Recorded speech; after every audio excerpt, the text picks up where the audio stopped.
I don't even know where my window is now.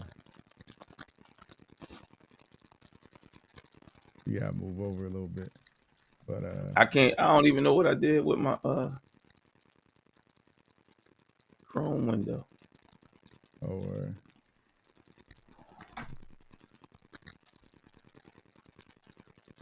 Oh, here we go.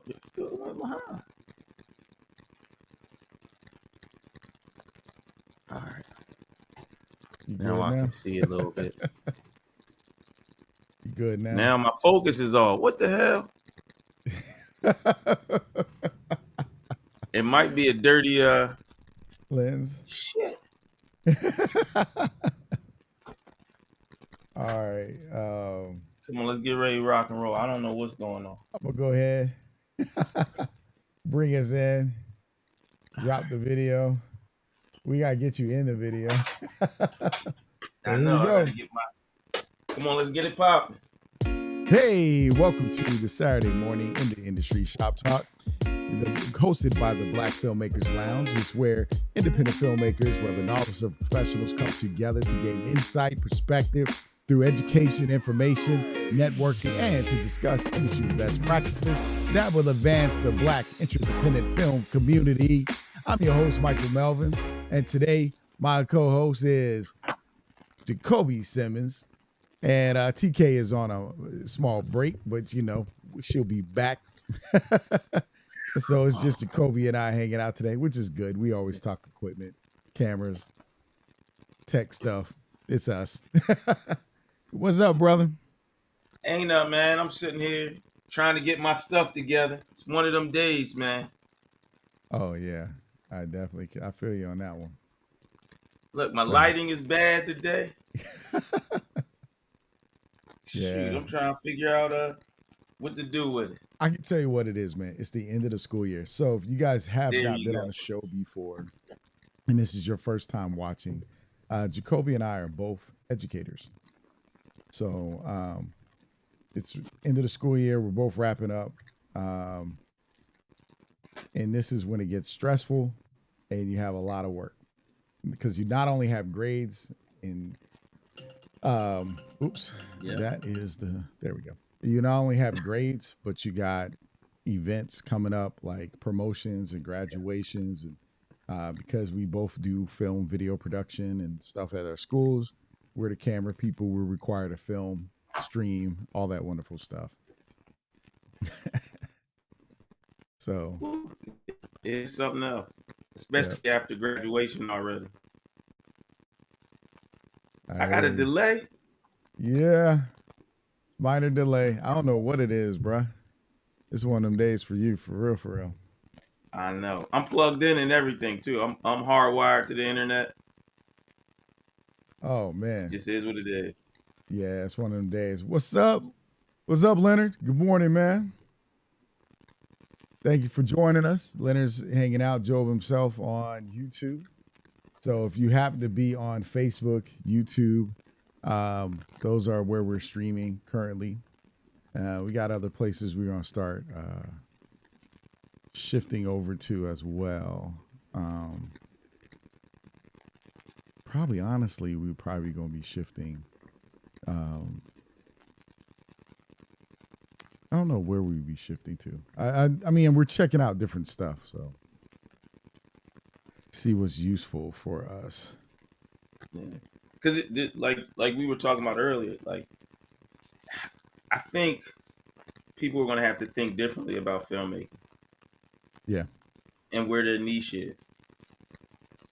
Because let's get into the whole thing first. Let's go through our routine. What are you watching, Mike? The My Adventures of Superman.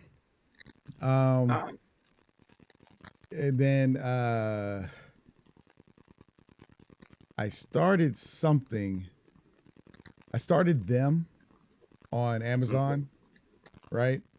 And then, dang, I gotta think because I have been watching stuff, but I haven't been watching. Like I'm able to catch things. Especially this week has been one of those weeks. So like the weekend is probably when I get caught up. I saw the Black Moon, Rebel Moon sequel on Rebel Netflix. Moon. Mm-hmm. Right. Then there was some other stuff I saw, man. It's just my brain is trying to catch up with it. But so I liked some of what I've seen. My Adventures of Superman, it's animation, it's cartoon, it's on Max. I liked it. X-Men is over. So X-Men 97 was actually pretty good. And oh, you know what, Leonard? Thank you. Yeah, Leonard's been watching Mayor of Kingstown, which I just started, and the Three Body Problem. I haven't saw the Three Body Problem. When I was visiting my dad, he had started watching it, but I was leaving to come back home, so I was like, I'm not gonna get started. Yeah, if I can't, because he's binged all the way through. Like he stayed up and watched it. I had to catch an early flight. I didn't like it. You didn't like it? Oh, you know what? I saw J-Lo, Atlas. So I'm struggling with watching anything with J-Lo as the star. All right. I mean, I don't dislike her. I'm not necessarily a fan of her acting. So, okay. So what? And what her is a central focus, like, nah. Atlas actually wasn't hero? Bad. It wasn't. Did she have to be a real action hero? Yes and no. But I will say this: it was actually. Here's what this is what I feel about critics. We got to know why we're watching a movie. Some movies are just to have fun. Like if I watch a Fast and the Furious movie after 4 or something, I don't take it serious. Is Johnny Walker Red of Scotches? Huh? Fast and the Furious is like Johnny Walker Red of Scotches. Oh yeah. You're just there to just enjoy. You're not looking. Listen, once once somebody pushes a torpedo with their bare hands, or they swing on a bridge with a car, you kind of got to take out all logic, right? And you just got to enjoy it for what it is. It's supposed to be a fun action film, and the premises is always the same anyway. So I don't enjoy J-Lo, man. There's no way you're gonna bring J-Lo to me. Like I think Atlas is a J-Lo movie I've watched. I think there's one with George Clooney I kind of watched. And I think, was it when she was like a bridesmaid or something? Like, I haven't seen a bunch of J-Lo movies. Oh, Enough was another J-Lo movie I actually watched. She either plays the person who falls in love and out of love, or the battered wife, something like that. All right. Well, you gotta have trauma. So what did you watch? What did you got?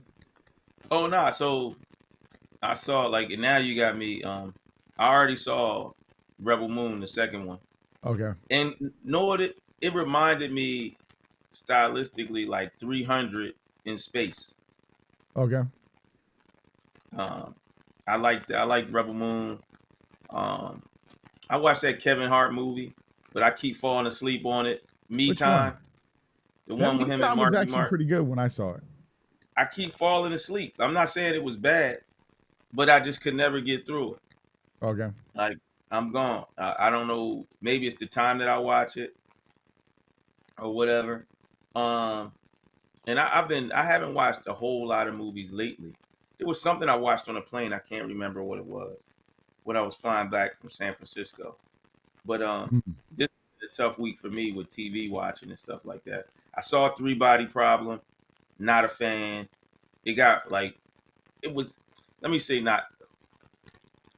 I wasn't a fan because it started to get weird and lose my interest. So I I watch movies like Silo and all those where it piques your interest the whole way through, even the series. Okay. In the middle of some of the episodes, my mind just wandered. It lost me. So I struggle with that a little bit, like really getting into it. So I want to say not a fan. I just couldn't get into it. It's not like I disliked it, Got you. Hey, KJ Bradley and Renetta. Hey, good morning, everybody. Thanks for joining us today. We just chopping it up today, kind of. TK's out. But there are some things that have been popping up. I got something that you are going to probably laugh about, Jacoby. Canon will What? be announcing a new camera next week. How you feel about them apples? And it's another Really C don't camera. care. And it looks to be small, kind of like the C70. So I wonder if it's like a C50 or the C90 that they have been like getting at for a while. But it definitely needs to. I hope that it's moved into the 6K or 8K realm at this point. They may not. See, now they have to compete with the FX30 and the FX3. Right. And some people think that it may be the FX3 competitor. Yeah. Well, I'm good. Like, because at this point, right? This is the thing, and a kid asked me about a camera the other day. What are you going to do? Like, that's the first, people don't know what they want to do yet. You know, and when you get into film or video, if you don't know what you're doing, it doesn't matter what camera you get yet. And I'm evidence. I'm saying it. And Mike, you know, I'm speaking from experience, because you truly don't know. Like, I like my C70, but it didn't fit what I was shooting. I had a red Komodo. I loved it. And you know, I loved it, but it was too slow. And it had some other features that got in the way. And so when I got my Sony, especially the FX6, for what I was doing, it was butter. And so I don't care what they put out. I don't care what they're going to do. I'm keeping my Sony. I'm not even looking at anything yet. But for somebody starting out, it doesn't really matter until you find your niche. You know, and if you shoot sports, if you know you're going to shoot sports, just pick up a Sony, period. That's how I feel. That's his thing. I'm a Canon guy. But like everybody's different. And that's, I always tell people two things you don't get hung up on, but you need to learn a little bit of both, is camera equipment and editing software. Don't get hung up on them. You're going to use each one for a different reason or purpose anyway. You may buy a camera that you're going to consistently shoot with, but you're also going to probably rent a camera when you do certain productions. So you just got to know what you're playing with. Dr. Thaddeus Jones said Nikon Z8. I didn't know Nikon was in the running. Thaddeus, no, I'm just Nikon now owns Red, so this game's about to change for them. Yeah, but the new Nikons are nice. They're just late to the game. Lens selection, all the other stuff. They're gonna show up at the party at you know, in PA, all parties close at like 2:00. Nikon showed up at 1:30. Renetta says she finally watched American Fiction, by the way. American Fiction. That was a good laid back movie. I loved American Fiction. I really did. It was interesting. You know, they had some good one-liners. Or some good, I should say one-liners, but some good quotes where you could really, really take some quality information away from that. As an artist. You know. So it was cool. I liked it. You know what? We were supposed to start, Tiffany and I, my wife, we were supposed to start watching The Book of Clarence. We hadn't watched that yet. I haven't seen that yet. Yeah, it's on Netflix now, and we were supposed to watch it. You know that Beverly Hills Cop 4? Yes. Will be coming out on Netflix in July, beginning of July. Yes. Bad Boys comes out. We already got our tickets for Bad Boys 4, which comes out Thursday for us because we got early tickets, but I know some people who've seen it already earlier. So it just depends. But yeah, so next week I'll be able to talk about that. Something Marvel comes out on the 4th. Or Marvel Disney. Film? Disney or something comes out. Deadpool? On Disney Plus on the 4th. Oh, Disney Plus. Oh, no, that's That's the Acolytes. Star Wars Acolytes comes on the 4th. So hold up, I gotta say this, and this is you'll probably laugh, and the fans or our people watching will laugh with me. I bought a bevel shaver, electric shaver, Uh-huh. and I love it, but it doesn't have the trimmer. So Oh. my goatee looks like I got a caterpillar on my face, and so because I couldn't thin it and trim it, so I'm looking at myself and I keep seeing this black thing around my face. So if anybody's laughing, I'm laughing too. Oh, I Deadpool, know. July 28th. Yeah. Thaddeus just shared that. So wait, Thaddeus is like, hey, Z8 is a beast actually. Lens selection through Rokinon and Sigma is on par with cinema options shooting ProRes 422, 1080, Mm-hmm. 10 bit, and 12 bit. The beast of a camera. Laugh out loud. All right, so I ain't gonna mess with you, Thaddeus. I'm gonna be nice. Uh, you know what? I will say this. I will say this with everybody. If you're a camera enthusiast, when people start talking bit rate, I'm like, bit rate is important, but dynamic range is much more important because that's what you're going to tweak with when you're doing color correction and your coloring and stuff. So, You about to start a whole argument here, brother, why? because I it think doesn't have dynamic enough range information. I mean, the bit rate is important. 10 bit and 12 bit but the stops of dynamic range is very, see, like you just said, 16 stops. Is it actual 16 stops? Because it's very rare. I think there's like only 2 cameras that actually have, and I mean, within a good budget. But here's your thing. If it Mm-hmm. doesn't have if it doesn't have enough data, when you go to color correct it, it's going to Mm-hmm. fall apart. Okay. Because when you look at I'm that's not why saying edit some in 8-bit, but I think between 10 and 12, you're not tripping. I don't know. You don't know? And it depends on the codec. I don't know. I think the I codec don't is know. important. I think that ProRes actually helps a lot of Apple users. So you'll probably, but again, Red cameras Reds weren't doing ProRes. They were doing Red RAW. They were doing ProRes too. They had a lower ProRes. Yeah, but I'm just saying like the Red Oh, RAW was the big thing for the Red ones. they got Right. that. They got that new. Red has a lighter codec. It's like Like I Canon's forget the like exact Kodak. name of it. Yeah, but it's still large, huge, Mhm. and it captures a lot of data. So I wonder, so that's the big question everybody's been wondering. On the camera side, will Nikon shut down those RAW for other camera companies? Because remember, Um, Red invented the RAW. yeah, but it's different. So the reason they can get away with doing it like Canon RAW Mm-hmm. and all that other stuff is because it's not real raw. And so when you look at the patent, how they do it, and now it's about to get scientific, but Yeah. how they do it is vastly different than the way Red does it, right? Okay. Yeah.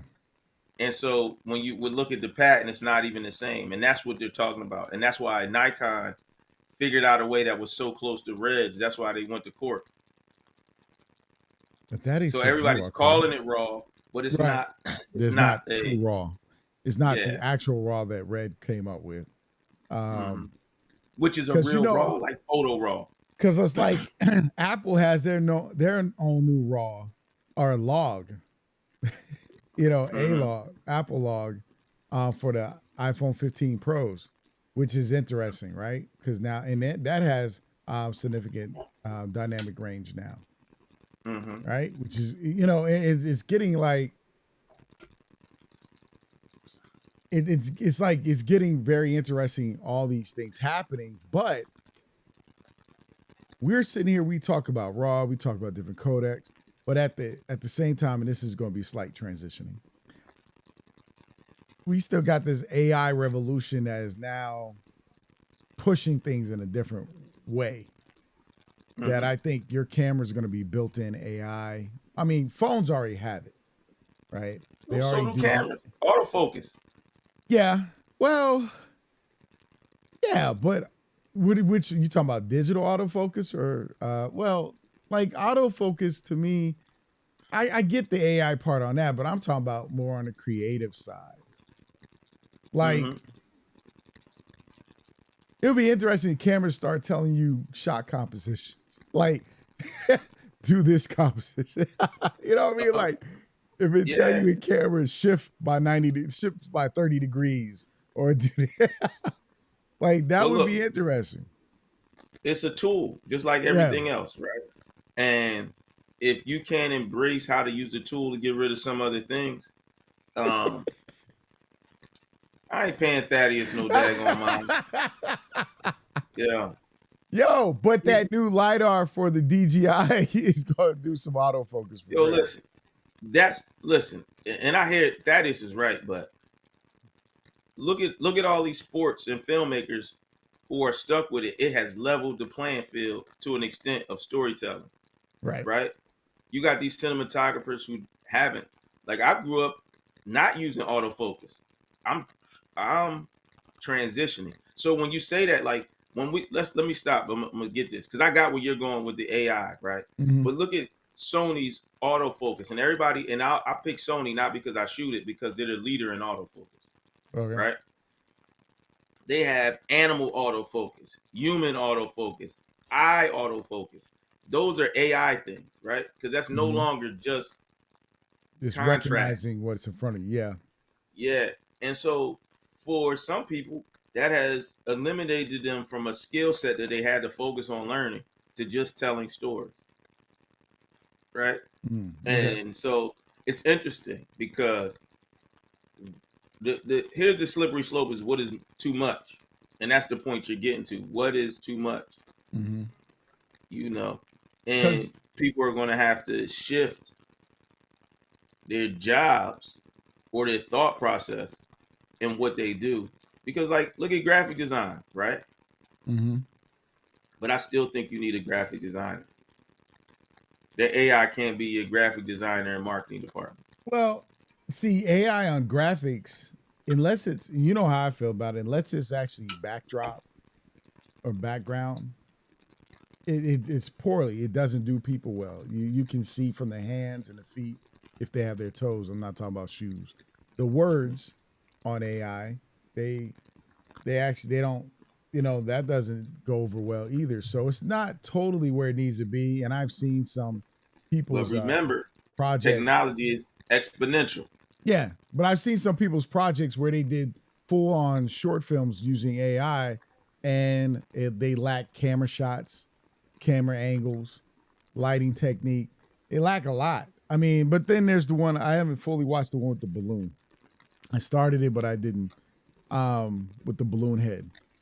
Mm-hmm. So, but I just watched the cartoons in which we're going to talk about. There's a there's a new site called showrunner.xyz. So if you want to go log in and see it now, it does mess with Mm-hmm. your computers, but AI has stepped to another tool, and we're gonna move over here real quick. So we're on showrunner.xyz, and you can now if so I want to get people knowing what a showrunner is, because this once you understand what a showrunner is, then you'll understand. I'm gonna give you a definition of showrunner, just so people know. It's the person that's the overall creative authority and manager who is responsible for a television program. So not only could they be the lead scriptwriter, but they're also the producer, right? So they're the one in charge. They make the final calls and shots. So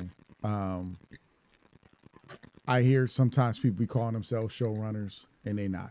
I'm just gonna be real, because it's you don't just pick up and become a showrunner. You're producing a show. You're making sure it's running. It ain't just a one time thing. You're the showrunner of a show for a season, an entire season, probably plus. And usually, some cases, a showrunner actually creates the show. In some cases, Yeah. so it develops a show. So when I've heard, like I said, I've heard people use the term showrunner and they use it, try to loosely, and you can tell they don't know what that is. So, showrunner.xyz is where you can go if you want to join us. And on there, you can do the early sign up, which is a waiting list of about 50,000 people.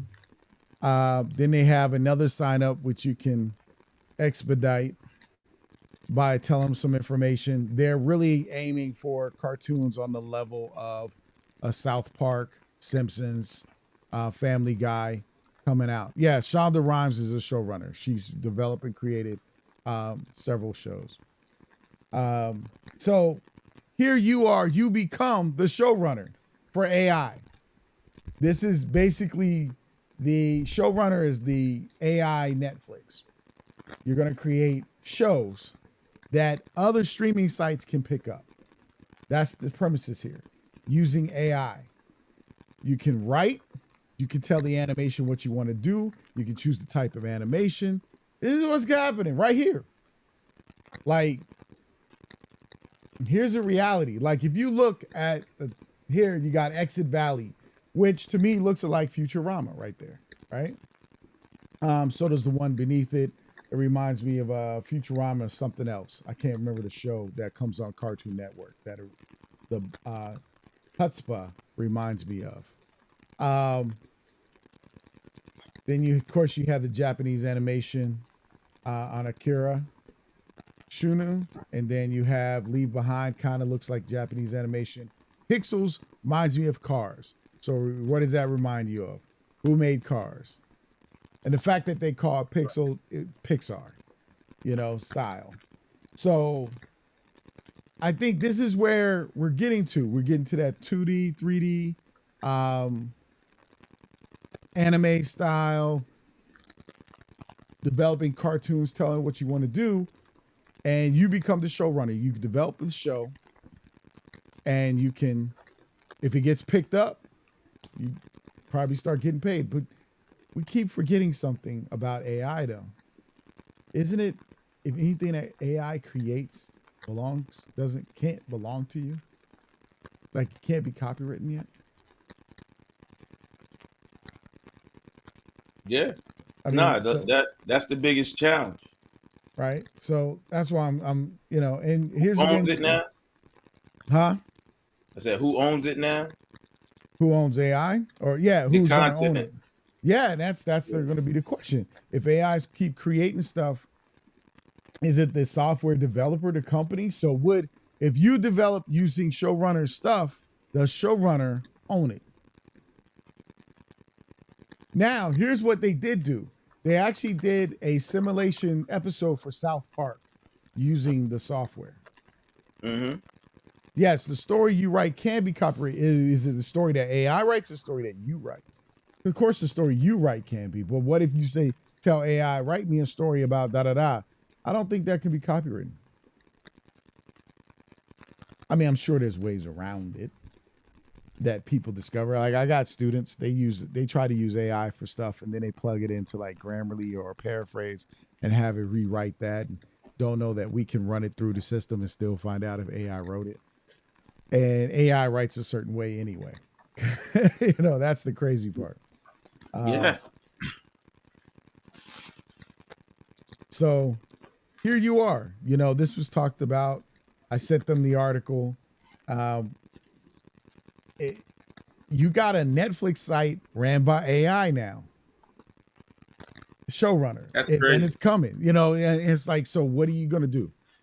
I don't want to play their content for copyright purposes, of course. But if you want to check it out, and of course you can join the alpha, which is the people who can get in earlier. You just got to answer a few more questions. The first part, you just give me your email. The other one, you answer some questions. Did you sign up, Mike? For the alpha? Yeah. Not yet. I was reading over it and looking at it, and I'll show you the alpha sign up. So they just ask you your first and last name, where the other thing just asks you for your email, right? Then you put your email in again. Now, here you go. Did you see the South Park AI release a few months ago? Think about that. A few months ago. So you I didn't see that. already putting it in the works. What did you think? They want your opinion on it. Wow. The one with Lizzo? Was it the one about Lizzo? No, I don't think so. It was a simulation. So Okay. did you know Cause that South Park is it is hilarious, man. connected to a simulation of South Park? Isn't that this is crazy now? Like Yeah. they've already used this for South Park. So are you excited about AI and storytelling? I'm sure there's a lot of people excited about using AI in storytelling. And AI is for two different types of people, and I'll explain why in a minute. Okay. If you could make an AI TV show, what would you make? So now you're giving them your idea, right? What would you make? Yeah. Right? What are That's your crazy. favorite TV shows? Then you're going to tell them, hey, I like this, I like that. These are my types of shows. Now, Yo, they next setting them question. up. Okay. Yeah. What kind of animation style are you most drawn to? So you don't have to draw. It just says, what are you drawn to? AI, hand-drawn cartoon, or 3D animation, Wow. right? And then it says, now it's letting you know when they drop, we will be starting with making animated comedy shows. You a fan of comedy TV animated shows? I mean, are you? They want to know. What are some of your favorite shows? So now they want to know what you like. So right here, Thaddeus said it's a learning model. It is. That's what AI. Listen, and a lot of companies have been hiring copywriters and writers to help develop and make AI smarter. That's the whole point. All right. I think I sent you guys the Forbes one when they were talking about AI will replace about 50% of the jobs by 2027. So in our industry now, I will tell you the type of people that use AI.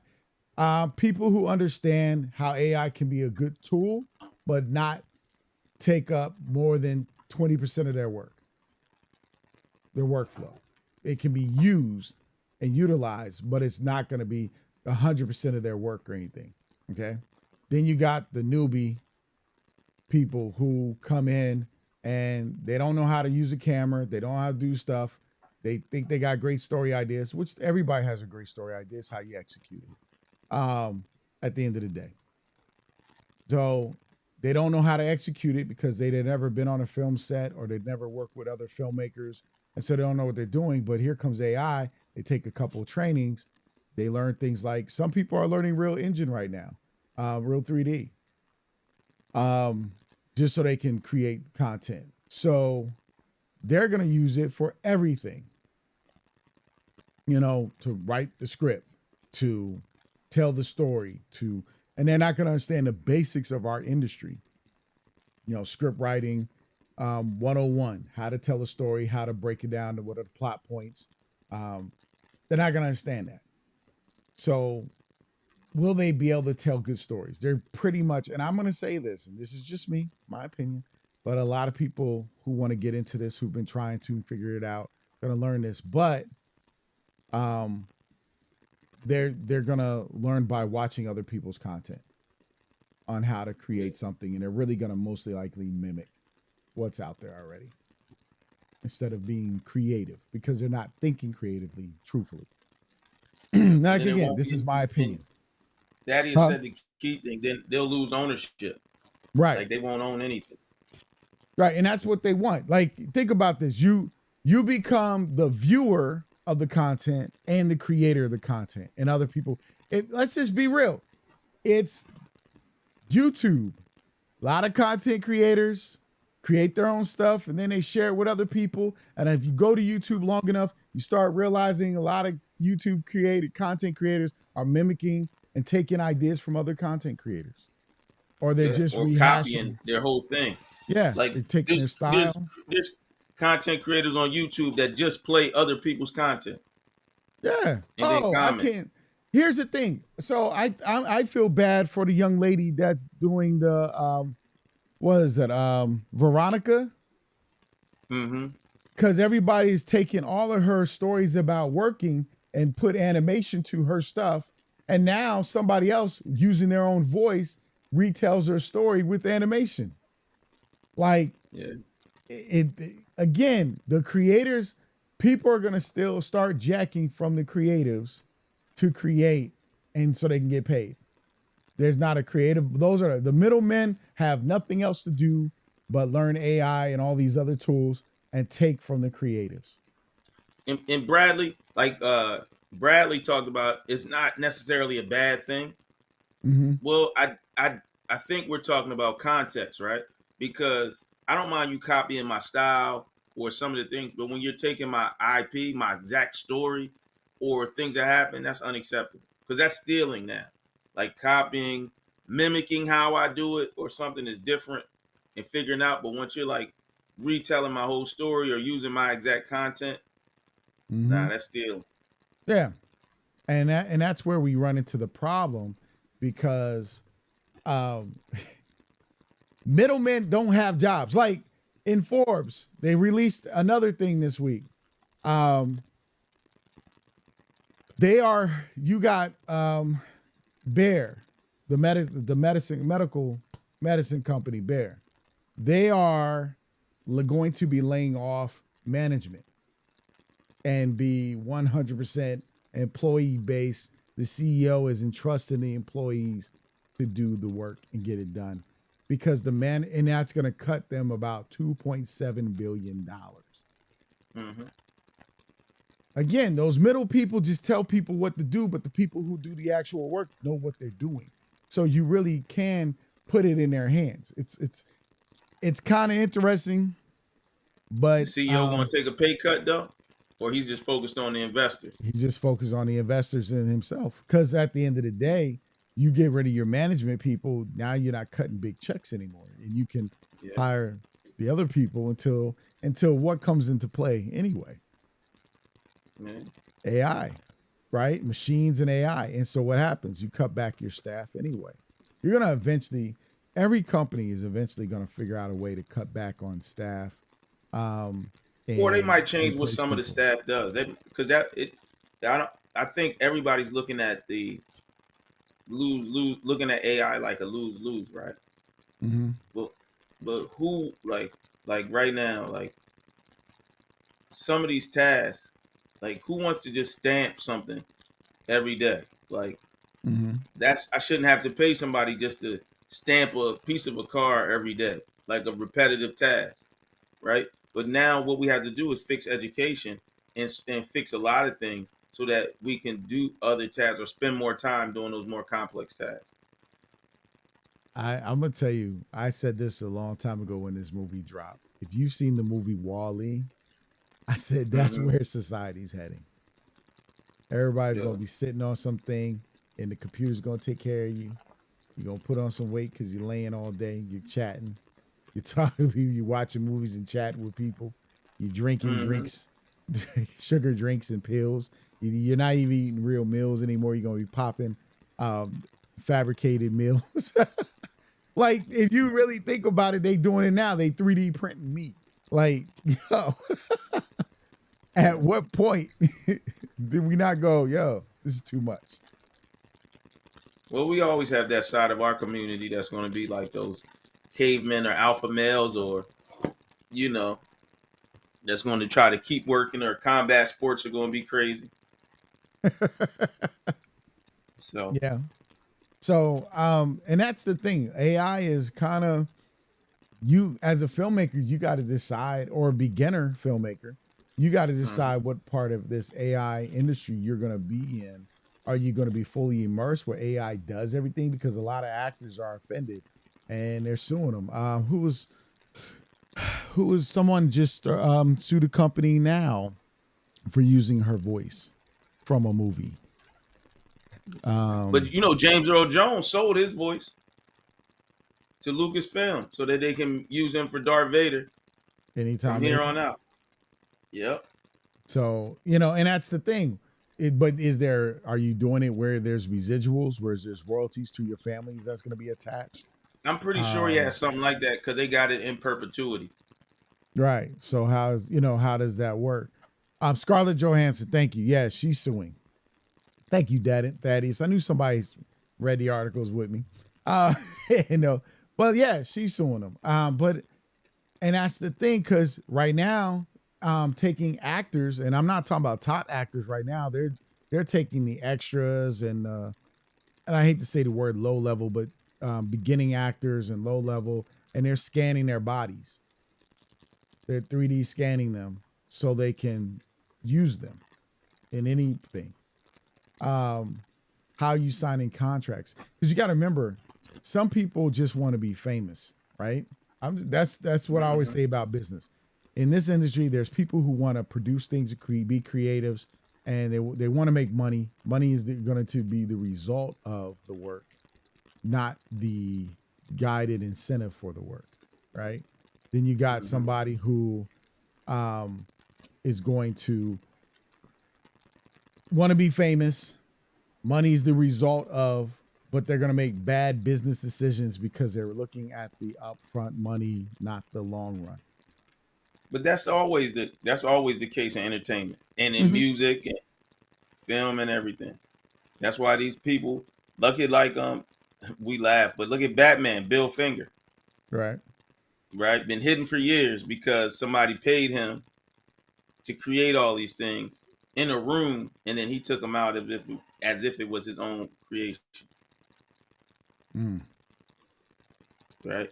Yeah. It's just the entertainment business. And so now what you're saying is people are going to be signing away their rights to their likeness and all these other things early, and they're going to be living and they're going to be using it for multi-million-dollar stuff, and they've only got a couple thousand up front. I just remembered another show I watched all seasons, Upload, on Amazon.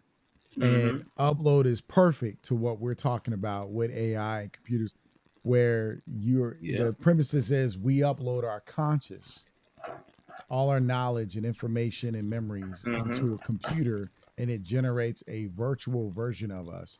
And the company that does it actually owns us and all our thoughts and ideas. Wow. There's a law. You cannot exist in a virtual world and a real world at the same time, because cloning became a part of it too. Well, that's what you run into. That's interesting, because now when you're looking at creating films or creating content, right?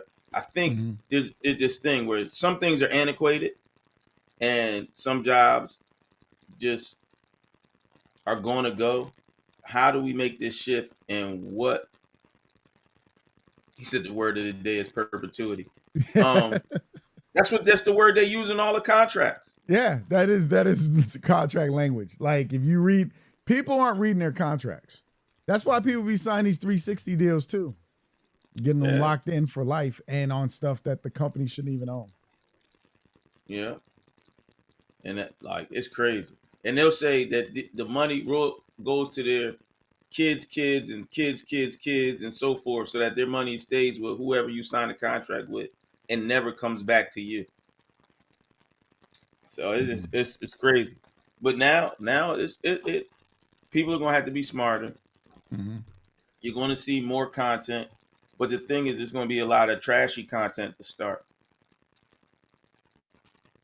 And how we're gonna figure that out. How are people gonna? Because even when you look at YouTube, right? How do you determine what's real? Like, people have AI voices reading a script and just throwing videos or pictures up there. What they call them, faceless channels. Yeah. Right? They got faceless channels. And so as we creating this content and now AI is involved, we don't even know if AI is running the channel. Because you can say, write me a script about this, here's a fake voice, and edit. Now you got things that edit. When you put it together, here's the pictures, just edit this. Right. Right. No, So, I've played around with plenty of AI. You know that. I'll play around with stuff to see. I was playing around with AI for the Black Filmmakers Lounge. I was seeing what could be created, what could be done. And it's a lot. I mean, it's still, and here's the crazy part. If you are creative, it's still work, right? For somebody else, what I've noticed on a lot of YouTube channels that do use AI, they go and they copy somebody else's script from their YouTube channel and just have a different AI voice do it and use different pictures and images to offset it. Yeah. Right. And which is, like I said, sad, because like the Veronica thing, tons of people have been animating to her work and not giving her the accolades and not mentioning her. Yeah. You know, and sending you to her channel. And that should be honestly, that should be illegal. Like if you develop and create content and in any copyright, it's like people taking a song and not saying what song it is, but saying their original audio on Instagram and TikTok, and they do it. They say it's their original audio, and they should be fined for it. You know, that sounds real Thomas Edison to me. Exactly, because he did do that with the camera. That's film history if you're not taking film history. And so that people are doing this, and it's hard because how do you protect somebody who's coming up with this original stories and ideas, and yet people just taking it and using it and not paying homage or paying her for it, and they trying to get paid. Yeah. Yeah. You know, and so that's where we are, because I'll be like this. I like social media. We on it. We're doing this show, but we original, right? But I hate social media when I see a lot of unoriginal people just jacking other people's stuff. Or this is the laziness. Play a video beside you, look at the video and shake your head. Yeah. And do all that. And then you get views. You know, and you might say a couple words at the end. What's interesting now is Instagram is changing the algorithm. Mm-hmm. Oh, yeah, that's been a big gripe this week.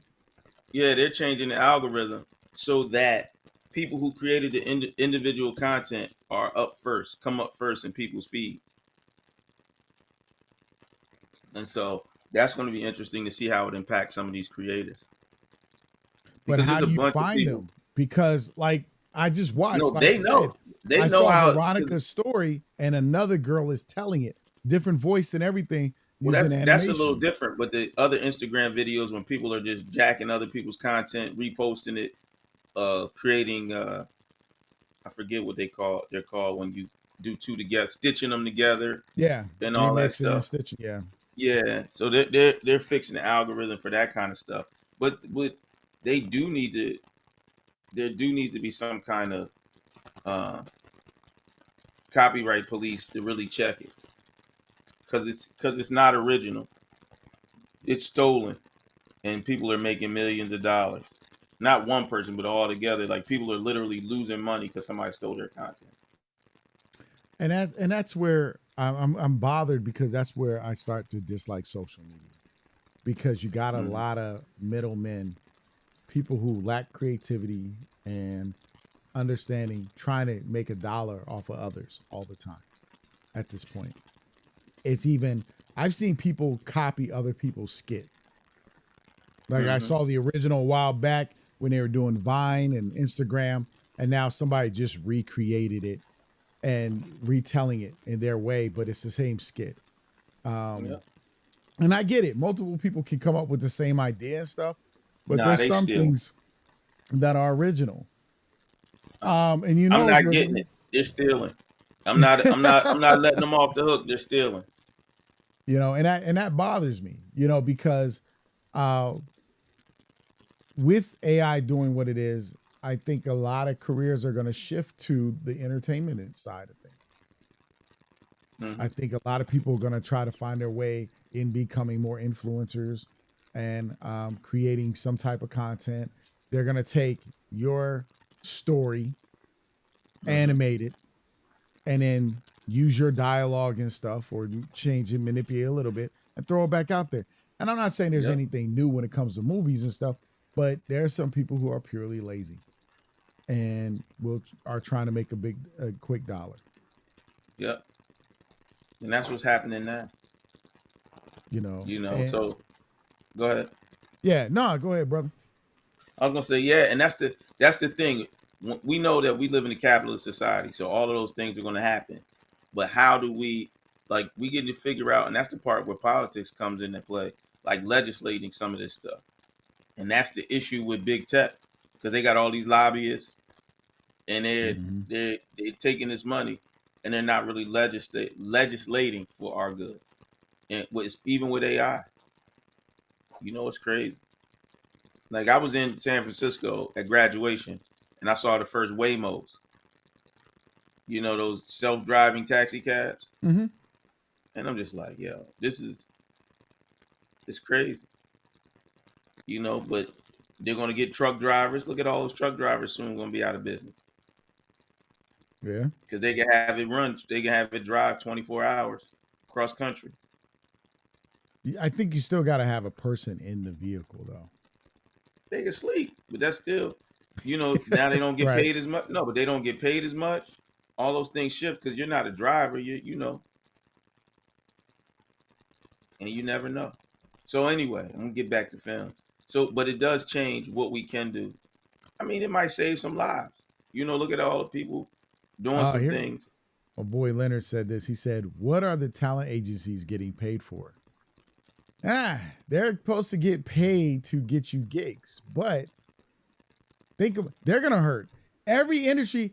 And there was an industry strike Mhm. for actors and then writers, and yet AI Yep. is still moving forward. Yep. But that's how they're using it. Mhm. They're using AI to save money, but also cheat writers. So like streaming and TV isn't different to me, but they're paying them less for streaming. You know, and so they're ripping them off, man. It's No one listened when I said what I said. I said streaming cannot sustain these industries. They can't. And I'm going to tell you why. Again, if y'all have seen this before, streaming can't sustain the industries because those $200 million movies are not making money in the theaters anymore. And to make a $200 million plus movie and put it on a streaming site and make sure that you get enough views on it is not going to solely, I mean, there's no way to sustain that with people paying like $15, $6, $2 for streaming for a or the service. streaming prices are gonna have to go up. They're Why? going to soar. Yeah, and that's where they're combining. Remember last time we talked, Disney, now Disney Hulu, Disney incorporated it, Hulu into Disney Plus, and now they got Max into Disney Plus incorporated, right? Mm-hmm. So you're going to have streaming sites. And I knew that was going to be a problem when they all started removing their content from Netflix. I'm like, yeah, Netflix did the one off. Like, boom, they came in, they were bringing in the money, they were a streaming service. But you can't have a bunch of streaming companies. It's just not going to be sustainable. I agree. But the problem was when they first did it with Netflix, the prices were so low, Mm-hmm. right? Now they had to renegotiate. They said either do we make our own or we renegotiate. Because it was cool. They put it on Netflix as a side thing. Or you can have it. We can make a little bit more money over here. Then you realize now people aren't going to the movie theaters, and Netflix got you. Netflix got the contract, everything. Because look at Yeah. Disney. When Disney left, they took all their stuff off, right? Mm-hmm. Then Disney Plus wasn't doing as well, right? Then they merged. ESPN, Hulu, and ESPN, Hulu, and Disney Plus into one service, and now they're even blending their platforms together. It's Yeah, and crazy. they're and Because they're Hulu getting got Disney more. Plus on it too. But here's the thing: Netflix used all that money to produce their content, their films, like a Rebel Moon and stuff. They spent the money. Now Mm-hmm. they're like pulling back and like, yo, we're going to go the indie route and we're going to spend 3 million on a movie instead of 200, 300 million. And it's Yep. much better because you get more movies, more content that way. And that's the Yep. reality. So when actors and producers and other people are like, well, I need to make residual income, your residual income is going to be cut significantly Yep. because it's going to be less that is spent on a movie. KJ said they're charging additional fee to watch first run movies now to compensate for that the movie theaters lost. Yeah, Yep. they started doing that during COVID at $29.99 to watch the movie for the first time, which I thought was a good move because if you're a family of 5, you're not spending nearly as much as you would going to a movie theater. I'm gonna tell you this: the tickets to see Bad Boys, there's only 3 of us going to see it, came out to $75. Y'all just hit not food, the tickets came out to $75 for us to go see Bad Boys together in movie theater. Like I'm like, yo, I'll pay the $29.99 to watch it at home. Like, buy a big TV. You can buy a big TV, 80, 100 inch. It'll pay for itself. Yeah. So it's gonna get interesting. And Thaddeus said, sounds good until the theaters dried up. Netflix is moving towards indie films, right? And that's what we have to really understand, right? These changes are happening, and it's all to cut costs. Theaters were failing before COVID. They were. AMC was constantly trying to figure out how they're going to stay afloat. I've said it plenty of times. AMC needs to get independent films in there, and they need to cut down the number of theater spaces for big blockbusters. You'll have a Star Wars movie running on 5 different theaters, and you got 13 theaters in there, and you got some other movie that came out around the time that's in 2 other theaters, and the movies are longer, 2.5 hours, 3 hours, so you're not running them as much either. So you are losing money, but all of them are doing now the package plan, right? Subscribe to this. If you subscribe, you get to see 3 movies a week or whatnot. Is it worth it? Yeah, I mean, could be, but the comfort of being home for $29 for $24.99, it just depends. Yeah. And then you can own it that way if you do it that way, right? You're not just renting it, but you actually bought it for that much. Yeah, going to the theater is no longer experience. IMAX. The problem I had with AMC, and I just, this is me, where I live, the AMC IMAX uses the old theater seats, where the digital cinema with the Dolby Cinema. Oh yeah. They have the recliners, and you select your seat, right? Where the IMAX one, they don't have the recliners, the comfortable recliners. And they still cost just as much. And you're like, yo, but Regal had it where they changed all their seats to the recliners, and you could select your seat. That was a good move by Regal. The problem with Regal to me was the food was bad. They had no good food selection, right? So them raggedy old pretzels, them pretzel nuggets. Yeah, and sometimes it was like you got pretzels, popcorn, and nachos. Where you go to AMC, you're now getting a burger, you're now getting a pizza, you're getting the big pretzels, you're getting a food, actual food. Yes. Food and beverages. So like now, but they're lacking on the seat. A smart business would have said, okay, we're gonna take their seating and we're gonna do the same thing, but we offer good food. And matter of fact, we're gonna have waiters and waitresses drop off the food to them, bring it to their seat, get a tip, boom. Like AMC, you can order your food ahead of time, by the way, on their app. Yeah, the whole meal, if you can afford it, because it is expensive. But like at the end of the day, if I was AMC, I would be getting with independent filmmakers and showing their film across the country and splitting the ticket. Yeah, that would be smart. But they have to like some of those things start their own small production companies and get their movies, their own movies where they're almost like four-walling their own stuff. Yeah. And so we got to do 60 seconds, man. What is your 60-second jewel? Keep grinding until you figure out what you really love to do. Just keep grinding. There you go. My 60-second jewel is simple.